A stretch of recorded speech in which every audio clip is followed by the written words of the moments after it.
Hey, Prime members, you can listen to Watch What Crappens ad-free on Amazon Music. Download the app today. Your kids go to bed at 8. You don't have to. Stir is the app designed for parents who just happen to be single. Download Stir or tell your single friends to try it out. This new dating app, Stir, is built specifically for single parents. And we know there are a unique set of challenges to being a single parent, from childcare responsibilities to financial strains to finding the time for date night. We get it all. I mean, you have to find a partner who understands the emotional and parental responsibilities of being a single parent. And that's difficult, and that's why Stir was launched, to create a welcoming space where single parents can be themselves and meet like-minded people who have similar priorities and lifestyles. It's free to join, and it has a unique feature called Stir Time to help coordinate your busy schedules up front and streamline scheduling a date. So go out there. You don't have to not have a dating life just because you have kids. Get out there and have some fun with Stir. Yeah, download Stir and tell all your single friends to try it out. I love a good mobile game. It helps me relax and just have a nice, quick moment of fun, especially when there's cute graphics and a fun game, and on top of that, a neat story to keep me involved. For the perfectly cozy game, download Love and Pies by Trail Mix Games for free. It's a casual Merge 2 game where you build your very own cafe, you combine ingredients, and uncover a story of drama and romance. Literally my favorite things. Pastries and mystery, and this game really has it. Okay, you've got this cool screen, and you got to merge flour into flour, and it'll make a cookie, and cookie into cookie, and it makes a cake. It's really fun. Hot fireman, come on. Okay, for a tasty mix of love and drama, download Love and Pies for free today. That's Love and Pies, free to download in the App Store or Google Play. Watch what crappens. Watch what crappens. Who cares what happens when there's so much that crappens? Crappens. Crappens. Crappens. Watch what crappens. Watch what crappens. Who cares what happens when there's so much that crappens? Watch what crappens. Watch what crappens. Who cares what happens when there's so much that crappens? Hello and welcome to Watch What Crappens, a podcast about all that crap on Bravo that we just love to talk about. I'm Ben Mandelker, and joining me today is the wonderful and handsome and hilarious man, Mr. Ronnie Karam. Hi, Ronnie. How are you? Hi. Hi. I'm good. It's perfect that we're doing Jersey today because I went to get a chemical peel, and the lady's like, hey, now this stuff is tinted, so be sure you don't get it on your pillow or whatever.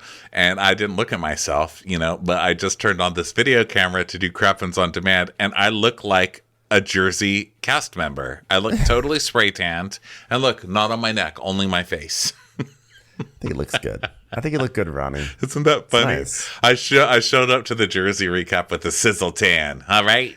Yeah, I like it. I'm looking paler than ever, especially because I've got my blinds drawn, and so it's making it look like I'm in a cloud. I wonder if I open them, does that make it? Is that prettier? I don't know. Either way, it's Crappens on Demand. I like the cloud. You like the cloud? Okay, I'll keep the cloud. There, you're at full cloud. It's Crappens on Demand, so go to patreon.com/watchorcrappens, and if you support us at the Crappens on Demand level, you can watch us do the podcast, not just listen to it. So you can see me and my cloud, you can see Ronnie's fake tan, and you also get access to our bonus episode. This week we're doing Below Deck on the bonus. We're gonna be sort of recapping it there because nothing really happened on Below Deck this week. They're just at the point of the season where they're just filling out their episode order, so it's like, yeah, man, Ben Below flirting Deck with Leanne to no Wrap effect. Wrap it up. Yet another season of Below Deck that does not need to be 19,000 episode. It's people cleaning a boat, okay? This show needs 12 episodes tops. Cut the crap, Below Deck, okay? You're already on all day, every single day, except thanks to Scandival, because now they're finally playing some Vanderpump Rules in the day on that channel. Yeah. Well, either way, and we have like a million shows that we're recapping right now, and so it's gonna become even more next week when Girls Trip comes back. So we're just sort of like managing stuff. So go to patreon.com/watchwhatcrappens if you want to hear that recap. Also, next week we are going to Denver and we're gonna recap Vanderpump Rules in Denver. So pitchforks are welcome. And then the next night in Salt Lake City, we're gonna be doing the Real Housewives Ultimate Girls Trip. Salt Lake City, extremely excited to go there because we've never been there. I've never even been to Salt Lake City ever. And I'm thrilled to go there because we have the Real Housewives of Salt Lake City there. So it's always exciting to go to a Bravo city. And my nephew goes to college there. So how about that? So anyway, that's all the news. Go to watchcrappens.com to get your tickets. Also, we're going to Seattle and San Francisco the following week. And then we're going to be going to Philadelphia and to Toronto in April. So that's all the news. That's all the exciting stuff. And for right now, we're going to talk some Real Housewives of New Jersey. We're going to dig into another big charity baseball game for Maimonides. It's a Maimonides episode. It's a Maimonides charity episode. Maimonides. So, something that has lived in my brain rent-free lately is payback's a bitch. So you better stop barking. What the fuck does that mean, man? I still don't know what that means. Payback's a bitch, so start barking. I don't get it. She's I don't know telling Payback to start barking because Payback is paying back now. So like the barking is starting.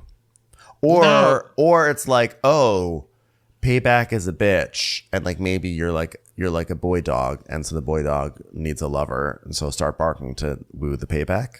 It doesn't make any sense. It sounds like she's saying, payback's a bitch, Ronnie, so start barking. But if Payback's going to pay me back, then why would I start barking? You shouldn't. And Payback. You know what I mean? Don't bark at Payback. It just sounds like a bad sentence. Not that surprises me. But it even kind of gets me to stop thinking about Teresa's line, which is still amazing too, about shedding blood and how it's going to be thicker. It's harder to clean up. Yeah. She's spilling large quantities of blood everywhere and creating stains. So we open with the boom, yeah, the 50s music. And Danielle is driving Valentine at his school. She's like, are you going to talk to me before you go to school, Valentina, huh? Valentina's like, no, I took my uncle's side. Oh, come on. I'm trying to have a conversation with you. I've seen better videos in gas station waiting lines. Hey, that's it. I'm not talking to you anymore, Valentinos. You're blocked from my Insta. So then Dolores is with Paulie, and she's like, Paul, I don't know what to wear. He goes, oh, that one's nice, because you have that waddle when you walk. That's why I'm always behind ya. Yeah, she goes, what do you mean waddle? I like that Dolores always could kill you in the next line. She's like, what do you mean waddle, huh? Yeah, you better fix that flirtation a little bit. And then Margaret has just come out of surgery for her arm, so she's like medicated, but she's still very Marge-like. And she's like, I don't feel anything. I'm like medicated, but like my eyelashes lasted. So that's the good news. That was for you, Joe. Joe, look at this arm. I barely touch it and then it moves itself. Look at that, Joe. I didn't even touch that. All right. I mean, look. Oh my God. Look, my arm is trying to move to fix your shirt, and I'm not in charge of it. Even my arm thinks you look like a slob, Joe. Go fix yourself, Joe. Come back here, arm. Joe, look at my arm. My arm has come alive. Look, it's already picking out a new polo shirt for you. Okay, how about the sea foam polo shirt? It's your favorite, Joe. I didn't even do it. I didn't even control it. My arm's just doing it for me. So Teresa goes to a therapist. Okay, A, this is hilarious because it's performative. But B, it's hilarious because it's a therapist name, and it just sounds like so good. It sounds like a Salt Lake City name, I think. Yes. Tegan Sorvino Kile. Is it Keeley? I thought it was Quill, but that's just because I'm super Quill. white. Let's go with Quill. Quill. Yeah. Either way, I mean, we'll have to find out. Maybe it is Keeley. This episode is bookended by therapist scenes. They were being like, they're like, listen, for this episode, let's be thoughtful about the structure. We begin and we end with a therapist scene. So now we're going to open up with Tegan. I was so with you. I loved that. Tegan Sorvino Quill. Just so perfect. And she's got, like, she's really good because her office is like in a hallway in a public service building of some kind. And the wall behind Teresa is made out of glass blocks. I don't even think there's a door. I think you just walk around the glass. Are you doing this in a gym shower? Like, what is this? Like in typical Jersey fashion, like even the therapist office is from the 80s, Yeah. So Tree's like, oh, this is, hey, doctor. And Tegan's like, hello, you can call me Dr. Tegan Sorvino Quill. Okay. And Tree's like, yeah, this is a big time for me. Can you believe I'm getting married? I've been in therapy for 6 months and I was always against it, but just because I thought I could fix myself, but I didn't like the way I reacted towards Margaret, and so even though it felt like it was valid what I did, throwing drinks at her and stuff, Louis is very into therapy and he said I don't have to react that way, so I'm gonna react in less fun ways for me. So, Teresa, this is why nothing works with Teresa. She's in therapy. Now she's been through this therapy session, possibly multiples, and now she's had the time to think about it and then talk about it, and she's still saying, even though I think it was valid, okay, then you have not learned a fucking thing, Teresa, okay? Not one fucking thing. And I like that when she said, I regret how I treated Marge, and then it just cuts to the reunion where she goes, oh, shut the fuck up, you stupid bitch! And then pulls back like, I'm a better person now. Basically, Louis making her go. Did you sort of feel like this therapist was just like Kathy Wakile in a costume? Like this is like Kathy's doing a Mrs. Doubtfire, like Mrs. Therapy Fire, because she's like, I can't talk to my cousin Teresa if she sees my face, so I have to be in costume and pretend to be a therapist, because she looks just like Kathy Wakile. I think she's like New Jersey's answer to that lady with the big hair that Jennifer Grey is playing in the new HBO Max documentary. It was based on the lady who started that cult with the hair that was higher to heaven. What was her name? Do you know who I mean? Jennifer Grey is... Grey is playing her. So you know how they made that HBO documentary but the lady... The religious the car cult? Crash? The car crash lady? No, she got in a plane crash, I think. Airplane crash, yeah.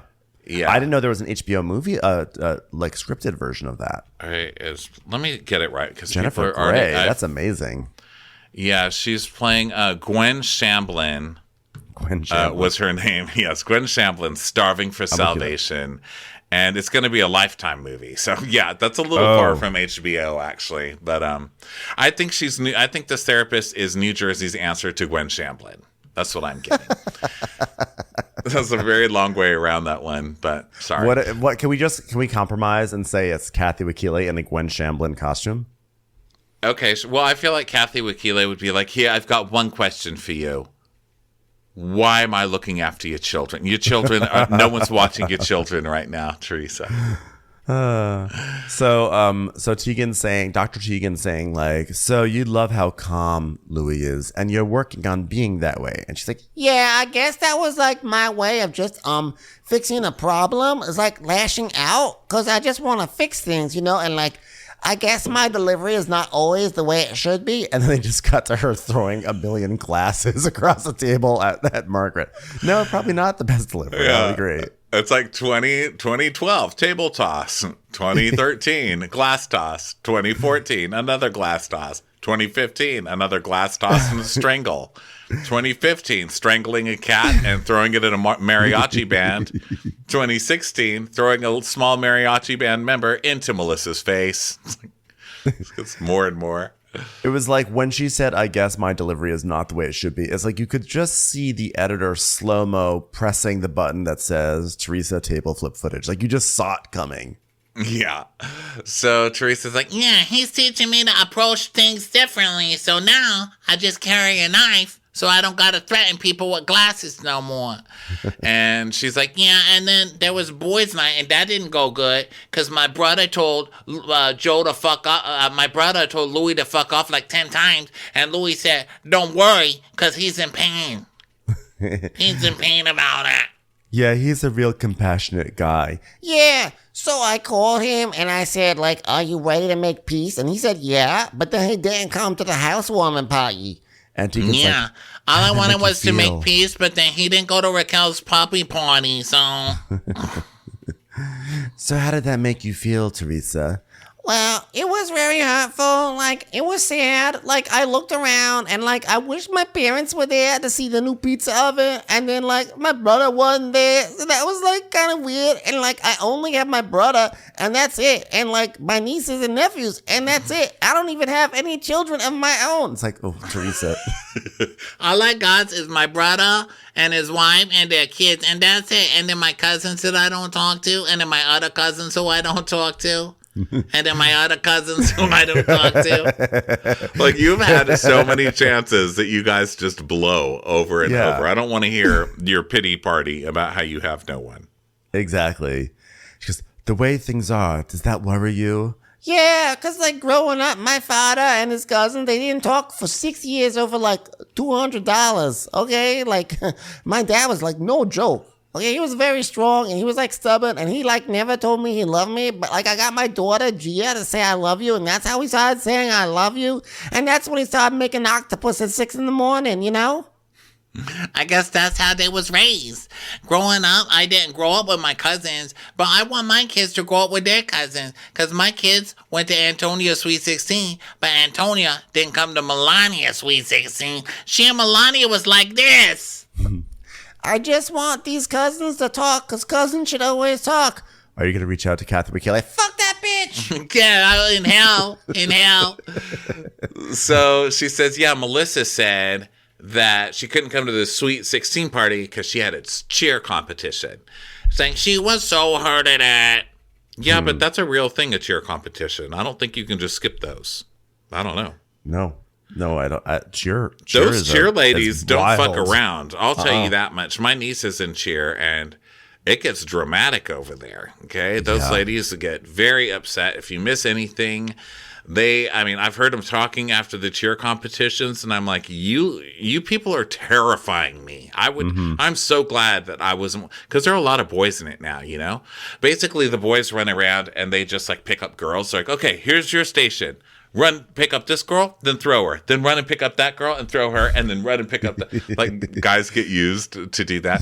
But there are guys in it, and I'm just so glad I showed no aptitude for that, because it's terrifying. No. Cheer is not for me. So so then Tegan's like, so, you know, it's important to pursue a path that your dad never got to. And she's like, Yeah, but I'm so scared of, like, Joe when he's, like, loses his temper. Like, that's so scary to me. and she's like, well, when you were a kid, looking at your dad, you were petrified. She's like, Yeah, I was petrified. I'm like, Teresa has thrown so many projectiles over the course of this. I know. Show. And like, Joe "I'm does it to her scared." too. Joe does it to her too. She's like, Yeah, my brother's temper is out of control. Like, I'm scared. Like, he slammed the table. yeah, Teresa, so do you. And then it cuts to Joe later. He's like, she's so scary. You know, it's like a temper. I just can't even be around her. You know what temper is like? It's like she's terrifying. All I know is that, like, Taco City is scary. Excuse me? Taco City. You mean toxicity? Yeah, it's scary. And Tegan's like, I think you're being triggered. It's memories of your dad that's triggering you. And she's like, you can choose to make it stop with your choices. And if he doesn't listen, then moving on is your only other option. But also, if he doesn't live, moving on. If you choose to murder your brother, moving on will then also be your only option. The only option here is for him to move on to another spiritual plane. Okay. So then we go to Marge's house, and she's calling Fessler or something, and she's like, "Oh, hey, baby doll, what are you here? I'm not running all over, so just come around the back. Joe, fix this. It hurts. I'm wearing a cape for Fessler. Fix my cape, Joe. All right, not all heroes have capes, but this one does, and it's got fur sleeves, so get it fixed. I got a nice soft iced coffee and a nice big wine glass with a bright green straw coming out of it. I mean, seriously, does anyone do broken wrists better than me?" Oh my God, No. my hand's operating on its own again. Oh my God, look what it's doing. It just picked up a tiny slice of a mandarin orange. Okay, now I'm holding a little mandarin orange. Oh my God, slice. my hand is amazing. Look, it says I deserve more, and just steam some foam for me. This is amazing. I don't think I want to ever get rid of this arm. My hand is now balancing some Snickers creamer on it. How lovely. It's like a little display. So Jen Fessler comes in. Well, Margaret. Yeah, go ahead. Yeah, she's like, listen, I feel good post-surgery, okay? I can still use my arm. Joe's still wiping my ass. Hopefully that'll be done soon. It's not very sexy. I mean, but he's a plumber. To him, it's just a job, okay? That was for you, Jen. That was a good plumbing joke for you, Jen. That was for you, Jen. Okay. So she sits in her backyard with her cape, dead. And she's like, oh my God, what did you bring? Flowers? I loved you. I would get up to meet and greet you, but I can't. Joe, take the flowers. Oh, what? My arm is taking the flowers. Well, she just turned it into a rabbit. This arm is amazing. Fantastic. Go along, little bunny. Would you like an individual slice of mandarin orange? Because I have one in my hand right now. Well, it wasn't my choice. So Marge is like, all right, so listen, I went in for surgery. They had to re-break my arm, my prized possession. Okay, my forearms are my prized possession. Have you ever seen such forearms in your entire life? Completely hairless and pale. I mean, they're amazing. What do? Wax? Laser? Do you just dip them in honey and lick the hair off of it? No, it's natural. I told them, you know what, my new arm has to be just like this arm, or I'm gonna want a refund on this arm. All right, it's got to be the same. So I don't know if they made it the same, but apparently it steams milk now, so that's good, and knows magic. So, honey, you gotta slow down. You're not gonna go to the baseball game, are you? You're not gonna go to Maimonides, are you? That's crazy. And she's like, of course, you going? You go to baseball? And Jen's like, oh, nobody needs to see me run, honey. Nobody needs that. She's like, well, don't worry. Because last year, Jen fell right on her face. Okay, thank God she had headgear on, because she'd already used all the air miles to go to Turkey for that first nose job. She's got to save up before she can get another one done again. Oh, my arm's pointing up to Joan. Look at that. That one's for you. My arm just said that one's for you, Joan. Oh my God, my arm is doing the Arsenio, the woo woo woo thing. Oh wow, I'm just a real late night icon right now. So then now we go to Jennifer's house where, like, shockingly, we're seeing the kids sort of clean. Olivia's got a vacuum cleaner, and the brother, I still don't know the brother's name. It's just like Olivia's brother's his name. And they're like cleaning, and Jen goes outside with Bill, and he's like, that's your coffee, girl. Go get that coffee and put it between your lips and just take it down your throat, girl. Olivia got to it first, so she had some sips. I don't think she'll be waiting tables anytime soon. Yeah, well, they woke up late today, mister. They're excited that there's no more school. School's out for summer, baby. Commercials. Here comes one right now. In the aftermath of a shocking crime, people always ask why.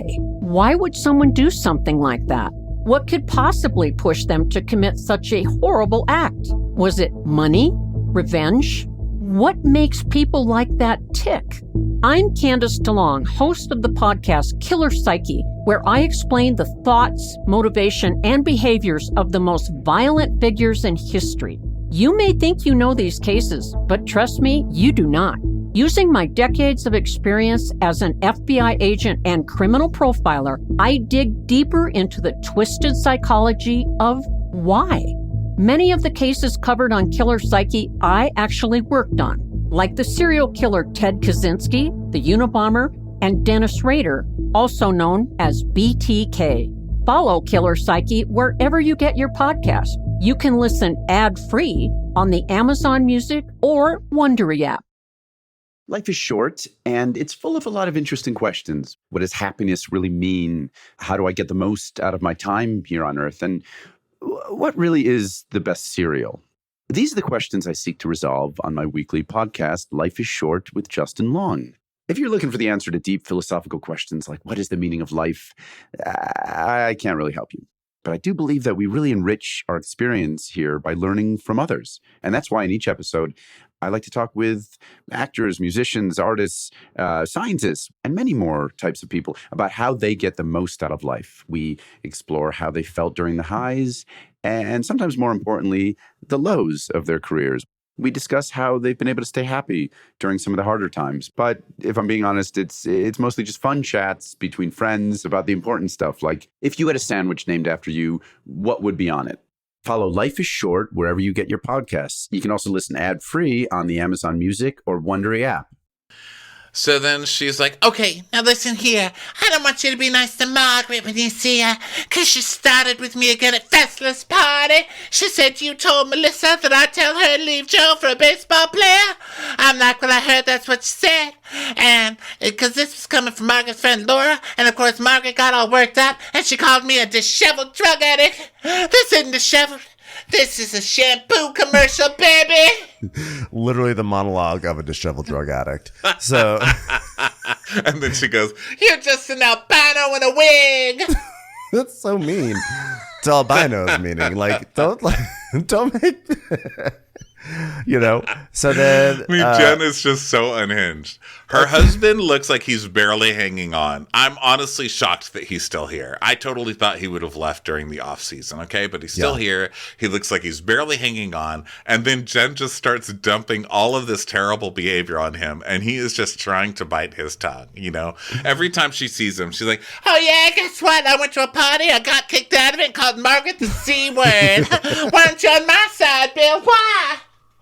and then in true 1950s crime movie confessional style, she tells us, You know what? Not I smoke marijuana. It's after my children go to sleep. Last time I checked, it was legal, mister, so you better release me from this jail, okay? and she goes, Margaret has this habit of finding anything negative and throwing it in my face, no matter how it's going to affect my life. Like, who are you talking about it? You do that all the time. You're the one coming after Margaret. Margaret made up with you. You're the one constantly coming after Margaret. You're the one constantly calling people, quote unquote, digging, because that was last year's thing. It's like, you dig, Jennifer. I wasn't digging. I was just curious. Can't fault a girl for being curious, can you, baby? Curiosity literally killed the cat. She's threatening to murder me. She said I was a cat now. I'm not a cat. You're the crazy cat around here, mister. So, Jen's like, And then Jen Fessler was like, you have to leave. And I was like, oh, where the hell are you, baby? and she's like laughing, and Bill's just looking at her like, oh, jeez. All of these women need boobs and face jobs. Who are they going to call? Ghostbusters? Please behave. So then we go over to back to Marge, and she's like, do you think Jen's mad at you because you booted her out? And Fessler's like, oh, I know she's not. I know she's not, because she texted me. She texted me about you. Margaret's like, what? Because Margaret's so mad. Margaret was expecting, she was like, oh, Jennifer's mad at you. And she thought Jen Fessler was going to be like, oh, she's so mad at me. Okay, we could be allies against it, this evil person. But she's like, wait a second. Jen Aiden's okay with you? She's like, she said, I'm sorry. She's like, she said, I'm sorry I yelled at your house, but your friend wouldn't stop poking at me. She goes, oh, poking. That is so funny. That is hilarious. She said you were ruthless. My arm is writing something. My arm is writing LOL in the air. I mean, hilarious, isn't it, on? Hey, Joe B, can we get an easel over here? I think Margaret's arm is trying to do some Pictionary. Okay. Wait, is your hand saying, I'll never tell? That's straight. That's crazy. I'll never tell. So, Fessler's like, and she called you ruthless. She goes, oh, what a loser. Just listen. I just want to say, Margaret, that display was not you, okay? Yeah, no, you're right. You're right. It wasn't me. It was my new arm. I can't control it sometimes. Sometimes it's very helpful, but sometimes it's very rude. It's not my fault. You're saying these really mean 16-year-old things to her, Marge. You're right. But you know what? Even a 16-year-old can be hilarious and devastating. It's not my fault. There's nothing adult about the way that Margaret loses her shit. She completely lost control. Oh, yeah, Fessler. I love when the newbies act like this. Like, these women. And then next season, Jen Fessler is starting everyone's homes on fire. I know, because I was like, why is Jen Fessler only a friend of? She seems like she's a full-on, like, Real Housewife material. It's like, oh, this is why. Because she's holding on to this thing that they, as women, can rise above. Like, we've seen this a lot over the past year with, like, Cherie and Monietta too. I think that they both were like, "We are women. We don't have to act like this." Bravo doesn't like that. Bravo doesn't. No, they want that at don't, all. and that's why you usually. I mean, I advise people. Usually, I find myself advising people. Listen, if you start a show, skip the first season because usually it's this. It's like we need to all support each other. We're going to be different. We're all going to lift each other up. You need to get to season 2, okay? That's when all that shit's out the window. Yeah, exactly. So, yeah, it's like last week when Fessler was like, "I have neighbors. Could you guys stop yelling?" It's like, "Oh, you've just been demoted to friend of." So Jen is like, Jen's like, You know what? Jen Fester seems like a rational person. I'm surprised she wasn't as disgusted by Margaret's behavior. And Dolores is next to me like a fucking mute, baby, letting her friend spit out venom. Everyone just sat there and let her rip me apart because she has shit on all of them. which is funny because I was like, oh yeah, wasn't this season supposed to be about Dolores and Jen having a feud? See, Margaret got in the middle. Like, this should be let Dolores go after Jen. Yeah. Well, she keeps pulling Margaret in the middle because she keeps going to every lady and saying, "Don't trust Margaret." So Jen is like, She ripped me apart, and they stay silent because she's got dirt on all of them. And that's why no one says anything to rebut her, because they know she's an evil master puppeteer. and Bill's just like, Bill's definitely not listening. So Margaret's like, I mean, you know what? You can't have an adult conversation with her, okay? Well, you know what? If you're going, are you going to go see her at this game? Are you prepared to see her at the Maimonides game? She's like, oh, I won't say, listen, I won't say a game. I won't even see, I won't. I don't even know what I wrote down. Okay, says, but I know listen, I don't I'm not going to say a thing. I'm not going to say a thing. I'm wounded. I am wounded. And Festa's like, at least say. And she goes, no, I'm not going to. Listen, I'm going to give you a heads up. I will not even acknowledge her. She goes, you're not doing it for her. You're doing it for you. Absolutely not. I know I said awful things. And you know what? She asked for it. It's like, Margaret Josephs. Not nice. Not nice, Margaret. Josephs. Not nice. So now we go to Paul's house. And Paul's making some coffee for Dolores. And Dolores is like, thanks for picking me up in the shower last night when I fell, Paul. Well, I'm listen. Wait, hold on. I'm frothing some milk for you because you like it. It's like, oh, yeah, you're making me coffee. Thanks for doing that. It's like, oh, I've got to do it for you. She's like, I don't know how to do that. So, I'll just break it. Well, of course you will. You're a woman. Let you just wait. This is some man froth you've got. Some man froth. Now, let me tell you something while I froth this foam. I really think that what saved you is your ass. Your ass is what saved you, I think. Yeah, because she bounced up. She fell down, but her big fake ass bounced her back up. Yeah, basically. So the dad comes over, and she's like, you know what? My dad loves you. You know why? Because I'm a man. Because you're a man. A real man. So the dad brings his own 2-liter of soda, and he comes like, with a Dad, Coca-Cola bottle. She's like, Dad, what? You bring your own soda now? And he goes, you know what? I want to put you out. All right. It's okay, Dad. We can bring a soda. It's like, I was very nervous the first time Paulie met my dad because my dad can be very intimidating. Do you know how scary it is to come face to face with a man who's brought his own Coca-Cola bottle? It's terrifying. So then we see a clip of Dolores and Larry talking. And she's like, Dad, I was always, my boyfriends were always afraid of you growing up. And he goes, I don't know why. Just because you would clean your gun in front of them, Dad. That's why. He's like, So I need something to drink with caffeine. But, after 5, nothing with caffeine. Because after 5, I'll be tap dancing all night. You know. So Dolores goes, Paulie knew how to play my dad like a fiddle, and I'm not just saying that because he's Irish. My dad always worried about me being alone, and he liked that Paulie would say, I'm not dating to date. I'm dating for a future, to find someone to do river dance with me. My dad loved that, always wanted me to do line dancing. But I'm telling you, the magic words were when he said, hey, Paulie, Dolores is going to get up and walk out that door. And Paulie said, she better not open it. Because that's a man's job. My father was in love. Putty in Paul's hand. Putty in his hand. Yeah. So Paulie is going to have a heart procedure because it sounds like he has, what's it called? His heart is beating out of rhythm. I don't know. Whatever He's it like, is. it's overexcited at finding the pot of gold at the end of the rainbow here with Dolores. And he's like, yeah, our family will be with you as long as you need us, kid. Okay. And Dolores tells us, it's been so long for me to find someone like this, and I don't want to lose it for any reason. Frank, a heart attack, you know. It's been weird going so many episodes without someone close to me going to a hospital. So I'm in a weird way comforted by Paulie having this procedure. That's true. Dolores is always, every episode, Dolores knows somebody in the hospital. And it's like casually, it's like, oh, hey kids, your dad's not coming over tonight because he's in the hospital with some strange mystery ailment and he has a blockage and hasn't pooped in 7 days. Anyway, I got you some lo mein.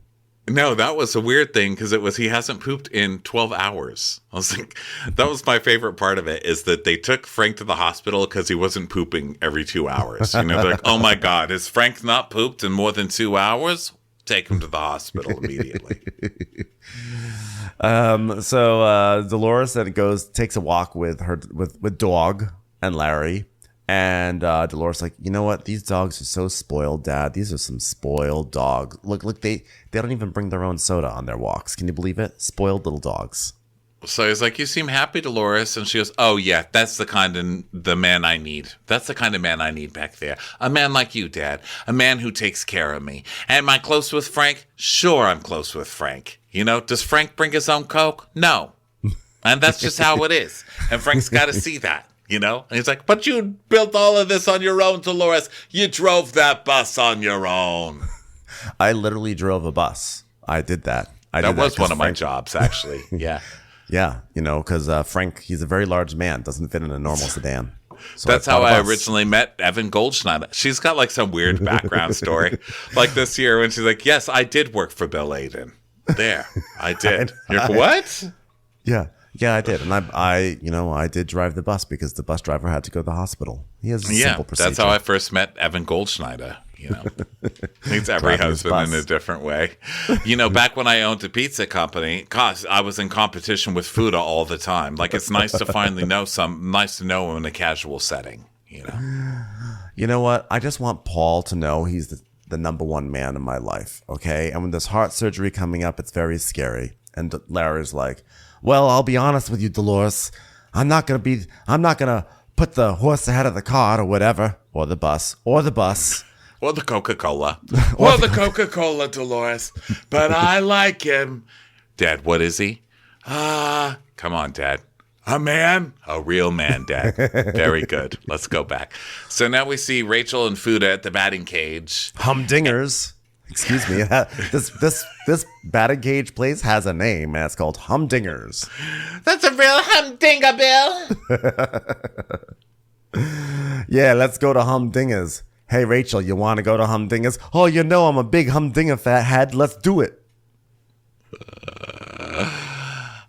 So basically the guys they all gather because it's like a date night, and the guys are just, now you see why everybody Dolores knows is in the hospital, okay? Frank's like, all right, let's get some chicken wings, some tater skins, some deep fried tater skins with chicken wings on top of those. I'll have a green apple martini with a dollop of mayonnaise on that, when you can get that.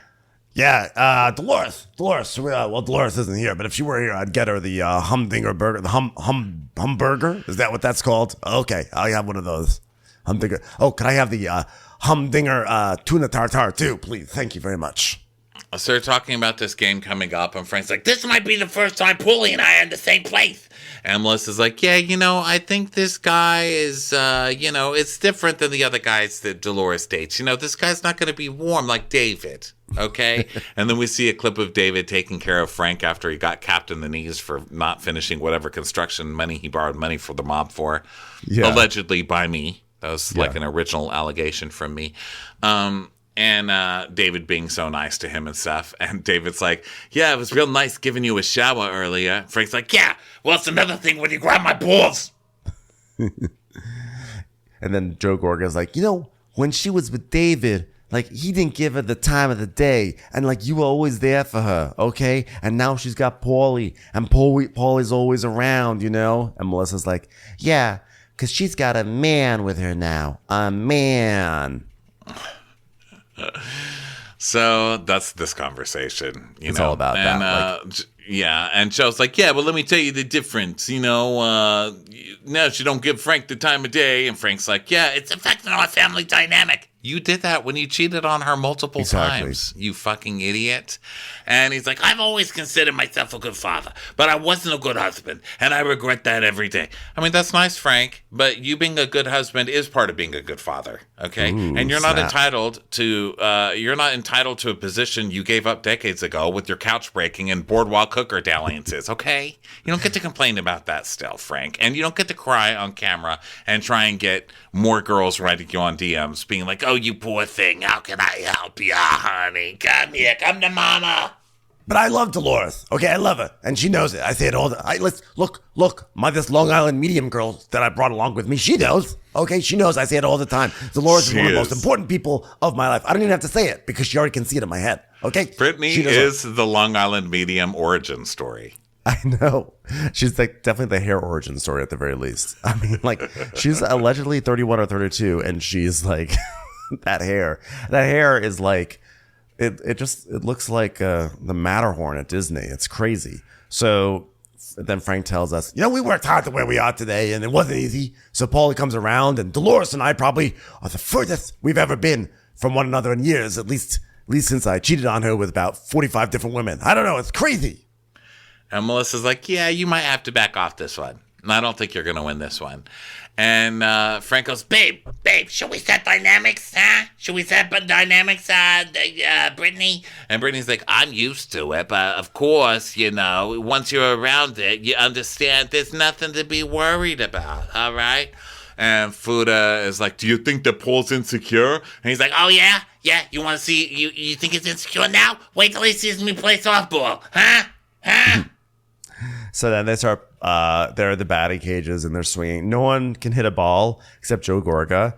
And Melissa's like, oh my God, like, no, be careful. It's going to break my 17 nose jobs. Hey, babe, Margaret says I could have a ball player. So let's see what I'm missing, babe. Come on, babe. God, Melissa can't let anything go. I mean, all she says are references to storylines or other people's lines. Like, my 17 nose jobs, babe. Oh, and Margaret said I could have dated a ball player. God, Melissa is obsessed. What's this? This is the first time I'm hearing about this. What's going on? Huh? What's going on with the ball play? So Melissa's like, oh, Jennifer, she keeps like trying to throw in my face that Margaret teases like, oh, Melissa could be with a ball player, and like basically she's just like taking something Margaret says way out of context to make us all turn on Margaret. Yeah. I'm sorry. I'm looking for some lip stuff. Dolores, where's the lip stuff? Where's the lip stuff, Dolores? Where's my lip stuff, Dolores? Where's my bright yellow backpack? Not here. Typical. So, yeah. Rachel is, Melissa's like, yeah, obviously Jen has her plan for a revenge tour and I'm not biting. And Rachel's like, well, I was with Jen and Tree and they gave me warnings about being friends with Marge. Tree said Marge is a better friend than an enemy. And Melissa's like, see, now I know fake when I see it. And, then I buy it and I mark it up and I sell it in, I sell it at a... to all the people. I sell it as real. Yeah, I sell it as real in my store, And I knew her going up to Marge was fake because she hates Marge. And she doesn't care about what you say or what you say or what Teresa says. I don't care what anyone says. Okay, I don't care what Louis says. Okay, she hates them. And Melissa says, I see Louis for who he is. He's charming, but he's manipulating. And it's obvious that Louis told her, be good to Margaret because don't fuck with Margaret because we're gonna need Margaret to stop telling the truth about us. That's what I believe. Yeah, which I don't disagree with, by the way. Yeah, I don't disagree with that either. Also, it's not a dumb move. It's a very smart move. It's like, don't keep coming after somebody who knows everything that they can use against you. That's a bunch of stuff they can use against you. So, Melissa's like, she hates Margaret, she hates Joe, and she hates me. So I'm going to need this fake parade that's been rolling by to come to a stop, okay? And Rachel, she goes, is that all she said? Give me more. Give me more. And Rachel said, well, she said to proceed with caution. That's all. And then Rachel tells us, I didn't ask their opinions about nothing, and I ain't afraid of nobody. So that I know. That was like a weird twist from Rachel, I thought, because they're like sort of, Melissa's talking about this, like the situation with Jennifer, and then Rachel just throws big fuel on the fire. She just repeats what was said at this Barbie party, and so it gets them all in a tizzy. And she shares it like, oh my god, you guys! And you know what else is crazy? Like, I'm in this with you. And then they react to it. She goes, whoa, I didn't ask for their opinions on this, and they're not going to sway me. I was like, well, then why did you like share it like it was like it was dish for all of you guys, Oh, I was taking it as she was talking about Teresa and Jen. She's like, I didn't ask their opinions, and I'm not afraid of anybody. Oh, it could be that. That would make much more sense, because my version was like, why are you like saying, hey, like I got this scoop, and then being like all upset at them for reacting to the scoop? No, I think that Rachel has chosen team Melissa and Marge. And Danielle has chosen team Teresa and Jen. That's what it looks like from this episode. Very much. Well, definitely Danielle has, for sure. Commercials. Here comes one right now. Yeah, so Melissa's like, let me enlighten you. They're trying to ice Marge out. Oh, you really? Wow, good, deep, Melissa. I'm sure she can't tell. And Rachel's like, I don't give a flying shit, and I have a very good judge of character. Yeah. She goes, so I'm not gonna be influenced. I'm just not. So, but that again, I was like, are you worried that Melissa's trying to turn you against someone when you're the one who brought the information that got them all in a tizzy? Oh, so yeah, I took it as her saying, I'm a good judge of character. Like, I know that Melissa's not what they're saying because I'm a good judge of, but who knows? So Rachel's like, do you think Tree's gonna be mad? And Melissa's like, I don't give a flying fuck what Teresa thinks. Yeah. Melissa's on one. So now it's time to go to Brooklyn to Maimonides Park. So Dolores is walking to the locker rooms, this big fundraiser thing. She just wants it to be bigger and better than last year. She's going to be selling the sexy husband calendar at the game to help the fundraising and everything. And people are showing up into the locker room and looking at the calendar. Marge and Joe B show up. Marge is like, I'm here. Look, I'm already holding a baseball. I wasn't even supposed to be doing this, but my hand. It's like it just wants to be part of the game. I'm sorry, I can't help it. I had to have surgery. Could you believe it? Guys, I'm on drugs like Jennifer, so I'm all right. I'm fine. At least I'm not disheveled. Yeah. So Danielle's like, how do you think everything's gonna go today? And she goes, oh, fine, because I'm not gonna sit here at a charity event and argue. And Danielle goes, yeah, that was a 10. And unfortunately, it was such a nice brunch. It was such a nice brunch too. I'm like, who? Danielle, shut up. What are you? I know. Are you gonna come for Marge for Teresa right now? Bad move. You know what? The thing with me is if I have a fight with someone, even if it's a disheveled drug addict, okay, if I make up with them, I think we're definitely made up. Like, this girl's crazy. She did things to unravel it. She told Melissa I was trying to break up a marriage. Melissa knows exactly what I said to her. I told Melissa, stop feeling bad. You're so gorgeous. You can go with any ball player you want. You could have a Darryl Strawberry or a Doc Gooden or a Gary Cohn or Mookie Blaylock. Really anyone you could ever want from the 86 Mets. And Danielle's like, well, someone said that to me. I would be like, I would take it as you saying that what we have isn't special. I don't like, what? Don't tell me that shit. Don't tell me. Because I just I don't know what the fuck I'm talking about. Yeah, she's like, my God. If you want to build me up, say my boobs are perky for the day. Don't come and tell me I should be married to someone else. I'm like, okay, congratulations. You're as big of an idiot as Teresa. Congratulations. Like, that's not what she was saying at all. Like, it's literally not. She wasn't saying go marry a baseball player. And the fact that Danielle is still taking it that way, even when it's being explained, she's a dum-dum. She's a dum-dum, and you can tell she's just here for Teresa because she's even copying the storyline of like, my brother and I don't speak, and it's his wife's fault. Yeah. So then Marge is like, this girl's crazy, I'm telling you. So Rachel and Fessler come, and she's like, oh, we're talking about the Jen fight because she said horrible things, okay? And Danielle's like, I'm friends with Jen, so it's very hard for me to hear things about her. And her and Teresa were just so close. Like, you just got here. You've been here for 5 minutes, and now all of a sudden you're like, I'm just so close with Jennifer Eden. I'm so excited to see your house for the first time. And Marge is like, so why are you bringing up Tree? I mean, me and Tree are fine too, unless she's bitching about something now. What's going on with that? She goes, Well, they're my friends, so she just said, keep your eyes open. That's all she said about it. and she goes, oh, fuck, crying out loud. She said that you're a better friend than an enemy. Look who's talking, Teresa. Okay, look who's talking. Specifically, it's a little baby with the voice of Bruce Willis. Okay, that's what I'm talking about. That's what Teresa's mindset's like right now. Why do I see Teresa's face but hear Roseanne Barr's voice? Why? Look who's talking. Okay. I mean, you're the worst enemy known to man. Well, that's pretty big.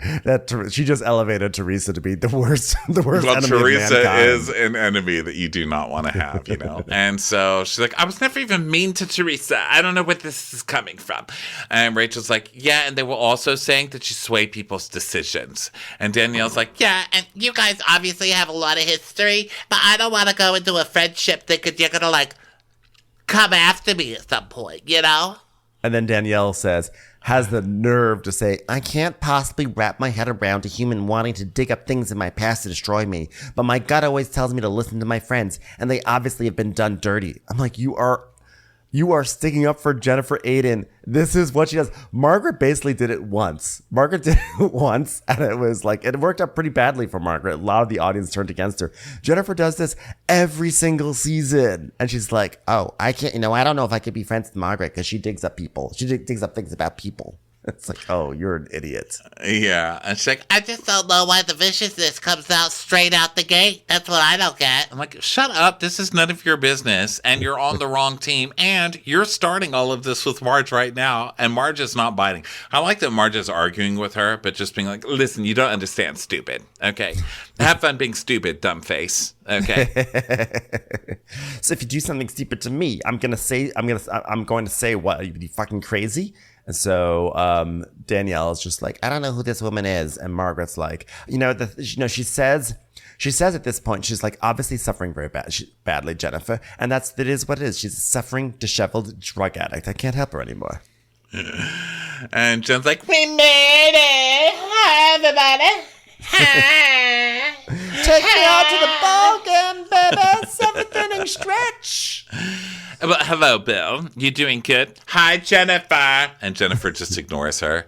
And Bill goes, we're here for charity. And Marge goes, yes, charity behavior. Call it a day. It's a day of charity behavior. That's what we're doing. Hi, Jen. It's just like, I'm going to do whatever I can to make this charity event harmonious.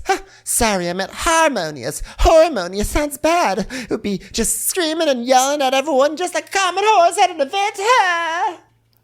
so little Joey, is talking to Teresa, and Joe comes and takes him away from Teresa. Joe's like, God, come on over here.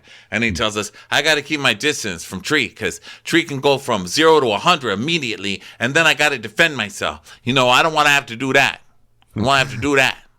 Yeah, and then the cousins are like hugging because they have like not seen each other in like months, and there's like awkward. Basically, what happens is Joe and Teresa, they sort of have this awkward like hi and like kisses on the cheeks, and then everyone like they pull out the calendar, the charity calendar, and everyone just stares at the calendar and jokes about the calendar so that way they don't have to look at each other and talk to each other. They just all are just like staring at it like, look at that, yeah, look at that, that's pretty good. Hey Gia, come look at Louie, look at your new stepdad, he should, let's see, come look at, yeah, come look at over here. It's like this weird like this way we can act like we're all doing something together without interacting with each other whatsoever. It's like sweet family time looking at the stripper calendar. It's like, oh. I know. So she's like, This is the Joe that I like. Like, this is the way it always should be, especially when we're around our children's. so then we go to play some ball, and it's like baseball. And then Melissa's like, I wonder if my new ball player would hit like that. God, Melissa, you just fucking try hard, dude. It's like your 10th year. So, we're just watching more baseball. Jennifer Aiden's like, last year we had a professional athlete on our team. Now who do we have? Joe Koga? I don't know if he's tall enough to catch the ball, baby. Better up, yes. And then Danielle is really good at it, and she's like, Don't let the hairs and the nails fool you, because I can get down. I grew up in the neighborhood with all boys. I can play everything. Football, softball, baseball, soccer, whatever. Give it to me. And then they show her as a little girl. Someone's videotaping her. And they go, hey, kid, give me a name. She's like, Danielle, don't you mess with me, buddy. Danielle Ippolito Mondolino. So then, yeah, Jennifer. it's something like that. She's like chomping gum, getting ready to throw the softball. So Rachel and Jennifer are talking, and Rachel's like, "So Jennifer, I was last week. My heart broke because I was talking to Olivia, and she said when she grows up, she wants to be a therapist for love." And Jennifer's like, "Oh no! Before she wanted to be a Broadway star, she wanted to be on stage, she wanted to be famous, and now she wants to have a career where she helps people. It's so sad. It's so sad." Margaret ruined my child's Broadway career. She wanted to go down a path with rejection and sadness and who knows what sort of personal damage you could take on, and now she just wants to be a frumpy, highly educated person. Yeah. And Jen's like, This is why I never spoke about this infidelity. For this reason right here. Why would I want them to know about our trauma? Every time we fight, Olivia will come in and say, remember, you love each other, mama. You love each other. Jesus Christ, superstar.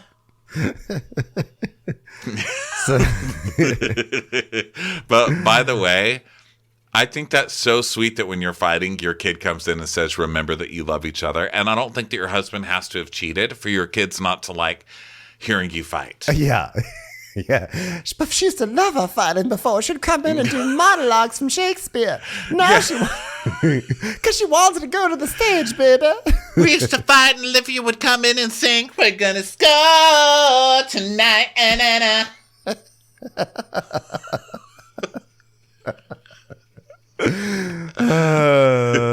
One time I kicked Bill out of the house and Olivia stood at the front door singing Starlight Express. Starlight Express, are you real? Yes or no? Oh, when Bill and I would get into a bad fight, Olivia would just go into the garage and stand on a tire and say, lift me up. I'm Grisabella, take me to the next plane. So Jen's like, I'm not going to get over this that easily. So now she has another reason to be mad at Marge. And so everyone's asking about Polly, and Dolores is like, he's sick. He had heart surgery. He has a short circuit in his heart. I'm telling you, that Steve Guttenberg is literally in everything. What, Johnny Five is in his ventricle? Yeah, Frank, that's exactly right.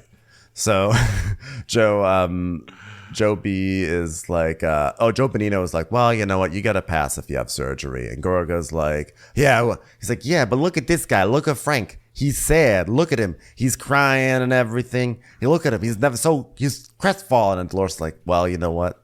It's a little transition, but that's all it is.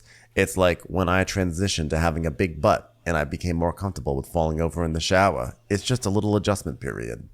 Yeah, and Frank's like, but all these years we've been together, you can't just pretend it never happened. I started crying the other day, Dolores. I started crying, And Dolores is like, yeah, but now, Frank, we got to worry about how Paulie feels. Do you understand that? And Frank's like, And Marge is like, I could cry. Frank looks at, oh my God, my arm is dabbing my face like the tears away. I'm not crying arm. I don't know why it's doing that. I could learn a thing or two from Johnny Five at this point, to be frank. So then Dolores is like, no, Frank doesn't like change. And not one thing in our life when we got divorced changed, except being intimate. And then at a certain point, he had to share a room with a chinchilla, which was awkward. But you can make me feel guilty for being in a relationship that I now deserve. Fucking knock it off. You can't do that. So Teresa, over at another part of the area, calls little Joey over. She's like, Joey, hey, Joey, did you lighten his hairs, huh? No, it's natural like my girls. Gia, Melania, look, their hair's light too. Look, it's Joey's hair's light, your hair's light, Joey, look at them, their hair's light, your hair's light too. Gia tells us, my cousins are growing up so fast. Every time I see them, it just reminds me that I'm not able to be there for them as much as I want to. And it almost feels like my Zia Joe and my Zia Melissa are trying to put a wedge in between us. And that's definitely a feeling that doesn't sit well with me. Like, you've got a driver's license. You're 21, 22 at this point. Yeah, and you're part of the problem at this point, Gia. Yeah, I think pick up the cousins and go out to a burger, you know? Yeah, I think Gia's part of the problem at this point. She So, is. Joe, you know, it's how you're raised. How can you not, you know, when all your parents do are shit-talking each other? So, Joe, of course, is like, Joey, let's go. Get away from them. Get away from them. I know. Joe's not helping the case either. So then, the game ends. They raise like $200,000. Dolores is like, you know, there was some bumps in the road, but enough about Frank's back. Some tears, and you know, we raised some money. It was great news. So now, our second therapy scene of the episode, which takes place in a giant Victorian house. It looked a little haunted. Yeah, real weird house. It's like up in Queens or something. I'm not sure where, but it reminds me of like one of those houses. Everything's like wood paneling, you know? There's like wall phones everywhere and like those desks that roll down, you know? It's a very old person's house. And this lady, I was like, okay, this is an actual therapist. And probably like, you know, garage sale haver. Like, she looks like someone who has a garage sale every week. Maybe a Beanie Baby collector. Yes, possibly. Dr. Judy, played by Carol Radziwill out of Glam. Poor Dr. Judy. Dr. Judy has a big. The first time I feel like I've seen a wig with split ends, but she has it. So so Bill and Jennifer show up, and they sit down in the waiting room, and Bill's like, "Well, this is an unfortunate reality." And Jen's talking about how Bill has been like really against therapy because he'd rather just be quiet, and like a good marriage to him is when they don't talk about anything. Yeah, but then I told him that Olivia wants to be a love therapist, and he had nothing to say but to sit there in shame. And finally he said, "But what about cats?" And I said, "This is your fault." And then he looked at me even longer, and then he finally said, "You realize there's no such thing as love therapists, right?" And I said, "Quiet, baby, this is my storyline." And then Jen tells him, And listen, Bill, if you have concerns about me, I want to know them. I mean, if I do things that bother you, you got to tell me, baby. I'm like, yeah, right. Cut to her completely shooting him down if he says one single critical thing of her. Exactly. So then they finally go into their session. Judy is sitting in an enormous chair. She's like slouched in this huge chair. She's like, "So, tell me what brings you here." And Jen's like, Okay, well, just off the top of my mind, it's basically 11 years ago, I was pregnant with our fourth child, and then Bill cheated with me, and I didn't tell anybody, and it was as if it never happened, and that was like my process. But then there was another woman, and they found out about the infidelity, and she brought it up, and now I had to process it, and everybody, including my kids, we're going to find out about this. I don't know, just something. That's what comes to my mind. I love that Jen is there to just save some money. She's like, I'm not even going to let this lady dig. This is everything right now. Here it is. And so the doctor's like, So how did they find out about it? And she goes, well, Bill told the oldest son, and I told Gabriella, but my daughter Olivia saw it on TikTok. So she not even heard the news that they were getting a divorce, that Bill was cheating on me. She heard it with an arm dance. He dance cheating. It was the Bill Aiden dance challenge. It was mortifying. Someone made a scallion pancake on TikTok, and they made it in the shape of Bill Aiden cheated on his wife. yeah. She ended up learning a new slime on TikTok called Your Daddy's a Cheater. So Jen tells us that Olivia, when she found out, Olivia just looked at her and said, Mama, do all men cheat? And flicked her hair. And I said, you know what, baby? People make mistakes. How do you think you came into this world, sweetheart? So Judy was like, she's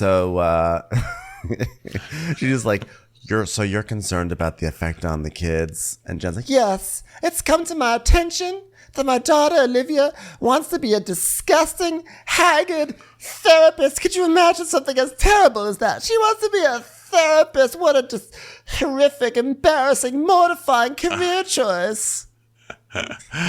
And she's like, yeah, and then she hears us bicker and she says, kiss each other. Kiss each other. It's like, maybe you should stop. Maybe we should move this conversation over to stop screaming and yelling at each other in front of your children. Maybe that's where this conversation needs to go. There's that too. I think you're traumatizing your children at this point. Just hearing from your own tale, I think you're both traumatizing your children. Stop screaming in front of your children. So Judy's like, well, because you think it means that this affected her a lot. Oh, yeah. She goes, yeah. She's like, kiss, kiss. So Judy's like, well, she wants the security of knowing everything's okay. And, she's, it's 10 years ago, you forgot and forgave. And now she's, well, of course, like a little bit of anger there because ultimately if Bill didn't do this, the woman would have nothing to come to me with. I'm like, oh, so you're angry. Not that Bill was disloyal to you, that he cheated on you. You're angry that now someone can like come at you on a reality show with it. Yeah, basically. But I think ultimately she's also mad that Bill just doesn't have her back, period. It's like, he didn't have his back then. She was pregnant. He was cheating on her. Now, fast forward all these years later, the news comes out, and she's still the one to fight alone, saying, stop talking about it. It's not cool for you guys to keep talking about it, while Bill literally hides in a bush and watches with a drink, Yeah. I think it's like a general thing of, what the fuck, dude? You don't have my back. Now, I get that. On the other hand, it's hard to have your back sometimes because you go at people in such a vicious, disgusting way that no mature person is going to have your back. Like, no solid thinking person can have your back. You act like a fucking nutcase, dude. Yeah, it's true. So now Dr. Judy asks Bill how he feels about all of it. And he's like, well, my relationship with the kids, in their eye, mom is the perfect person. She doesn't push them too much. She's only there to have a good time. And it's dad. Supportive. It's called being supportive, Bill. And well, it's dad who's hard on us, who pushes us, who's absolutely fabulous with his style, but also now that he's got infidelity under his belt, now I can't even push my kids to do all the things I want them to do anymore. It's actually hideous. Some kids need micromanagement to achieve what they can achieve. And Jen's like, he wants me to do the micromanaging. Everything going wrong is me. He wants me to be the enforcer. But think about the child-to-parent ratio here. We're 5. We're 1 against 5 because there's only one participating parent. And the doctor, I love Dr. Judy. She's like, you're not participating? Come on, Bill. How you not participate? Come on now, Bill. And she's like, yeah, he has to put it all on my shoulders where I keep on telling him, and I feel like I'm your employee, and now you're coming and saying, I don't like the job you did, okay? And he's like, well, the problem is my job is 24 hours and 24 hours a day. Stress. That's what my job is. And she's like, but here's the thing. You come home and you go straight to the pool house for 3 hours. You only come in once we're done eating dinner. Okay, that's called massive avoidance. Yeah. Okay, and he should not be allowed to do that. I didn't know that he was doing that every night. That's fucking crazy. I think we all forgot what Bill was like the first season that the Aidens were on. The first seasons that Aidens were on, Bill was so controlling, and he also seemed like he wanted to avoid Jen at all costs. And he was like a dick. And then like somehow, Bill has become this charming guy on the show, but like I think the issues from their first season are still clearly there, because I didn't realize that he was just like escaping to the pool house for 3 hours every day. At this point, just burn that pool house down, because that pool house has been the source of so much misery for Jen. And we've heard the pool house stuff before, like kind of, but I didn't know he was in there every night staying there, so part of it is Bill has to speak up too. I think his thing is like, if I just stay quiet, even though I'm fucking annoyed, as long as I don't tell her something that she's going to go off about, we'll be safe. I don't mean physically safe, but like just keep the peace at home. But he's going to have to say something. Like there's obviously a reason that you're avoiding being at home. And Jen seems like a huge pain in the ass. So I'm sure he's avoiding that and raising 5 kids because that's got to be hell. But yeah, he can't do that. But her pain in the assness is probably directly related to him not being exactly. present. You know? Exactly. Like, I agree. Whether it's just like she's frustrated, she's hurt, or maybe she just wants to have like a voice because she feels like he's not paying attention or something. So Dr. Judy has a pretty clear observation. She goes, Bill is very silent. Do you know this? You know this about your husband? He's silent. He's a quiet man. So, yeah, because then Jen's like, yeah, he's always silent. And when I dealt with the infidelity, he's silent. When I told him I'm going to forgive him, he's silent. This is our life, Judy. She's like, This is our life, Judy. We push it under the rug, and it's gotten to the point where I'm getting fed up. and Bill's just like, like he laughs. And she's like, I'm not your subordinate here. I'm your partner, and I need my partner to meet me halfway. It's 20 years of him having a wife that never had a complaint, so why is it so hard to expect a little in return? And the doctor goes, what I'm hearing is she doesn't feel appreciated for her efforts, but I'm also hearing that she feels lonely. And from Bill, I'm hearing... not even fucking crickets. At least crickets make a noise. I mean, what is this man? Does this man need to be charged? What's wrong with this man? And Bill's like, well, I guess you do have a point. And she goes, and I have something very important to say now. This is going to be something at the crux of your issues.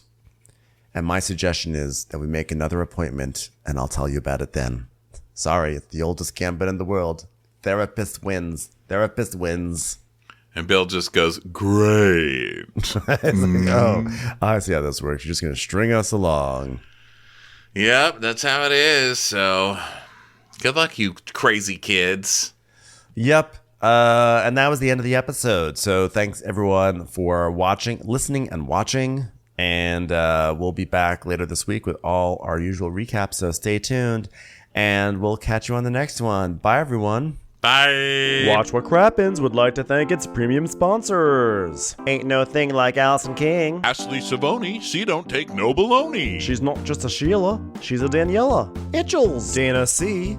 Dana Do. Aaron McNicholas, she don't miss no trickolas. Hava Nagila Weber. Jamie, she has no last namey. Sipped some scotch with Jessica Trotch. Kristen the Piston Anderson. Can't stop fanning over Tina Manning. She's always supplying, it's Kelly Ryan. Megan Berg, you can't have a burger without the Berg. You're never alone with Lacey Monteleone. Let's give a kisserino to Lisa Lino. There ain't no problem that Sarah Salvia can't solve ya. Christy Wowardy Dowardy. The Bay Area Betches. And our super premium sponsors, the incredible edible Matthews sisters. Somebody get us 10 cc's of Betsy MD. She's not harsh. She's Jill Hirsch. We're taking the gold with Brenda Silva. Erica, 500 Days of Summers. She's the queen bee. It's Sarah Lemke. Undo your fasteners. It's Aaron Kastner. We love him madly. It's Kyle Pod Shadley. Don't get salty with Christine Pepper. Let's go on a bender with Lauren Fender. My favorite Murdo, Karen McMurdo. Nobody holds a candle to Jamie Kendall. Give him hell, Miss Noel. Can't have a meal without the Emily Sides. Let's get real with Caitlin O'Neill. Make it Lastner with Aaron Kastner. We want to hang with Liz Lang. Can't have a meal without the Emily Sides. Shannon, out of a cannon, Anthony. Let's take off with Tamla Plain. She ain't no shrinking Violet Kuchar. We love you guys. Hey Prime members, you can listen to Watch What Crappens ad-free on Amazon Music. Download the Amazon Music app today. Or you can listen ad-free with Wondery Plus in Apple Podcasts. Before you go, tell us about yourself by completing a short survey at Wondery.com/survey.